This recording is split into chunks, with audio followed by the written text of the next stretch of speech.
সামনে দাঁড়িয়েছে। কতদিন এই বাধা অতিক্রম করে কাজ করতে পারবো জানি না। ফোনটা অনেক দিনই হয়ে গেছে, তাই বারবার হ্যাং হয়ে যাচ্ছে, ডিস্টার্ব হচ্ছে, এডিটিং করতে সমস্যা হচ্ছে, ভিডিও ক্লিপ নিতে সমস্যা হচ্ছে। তো এইসব সমস্যা তো রয়েইছে, প্লাস নানা রকম কাজকর্ম সেগুলো তো রয়েইছে। সে সব কিছু বাধা অতিক্রম করে আর যেন পারছি না, ক্লান্ত হয়ে গেছি।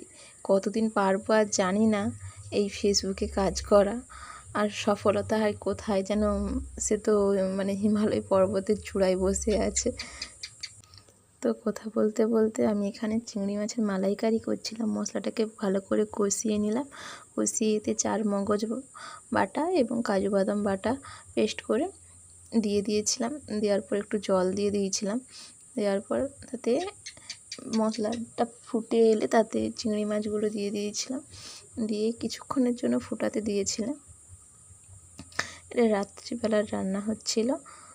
তো বন্ধুরা, তোমরা আমার ভিডিও কেমন লাগে অবশ্যই জানিও। আর সত্যি অনেক বাধা, অনেক বাধা এসে হাজির হয়েছে। আর সব বাধার সম্মুখীন হয়ে লড়াই করে ফেসবুকটা আর কতদিন নিয়ে যেতে পারবো জানি না। আমি পুজো করব আমাদের এই ছোট্ট গোপাল ঠাকুর এবং রাধা কৃষ্ণ রয়েছে। আমি আমার মতো করে একটু পুজো করব। তো তোমরা পুরো ব্লগটা দেখতে থাকো। তো এখানে সব ঠাকুরগুলোকে বের করেছি। রাধাকৃষ্ণ, একটা রাধাকৃষ্ণ, একটা গোপু সোনা। এখানে কিছু থালা বাসন বের করেছি, এগুলো ধুয়ে নেব। তো বন্ধুরা দেখুন, এখানে আমার পুজো কমপ্লিট হয়ে গেছে।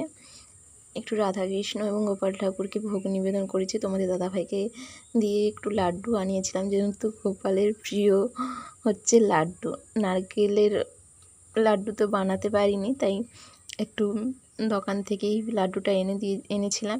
এনে নিজের হাতে মালা গেঁথে রাধাকৃষ্ণ গোপাল ঠাকুরকে পরিয়েছি। তো ভিডিওটা কেমন হলো অবশ্যই কমেন্টে জানিও। তো সবাই ভালো থেকো, সুস্থ থেকো।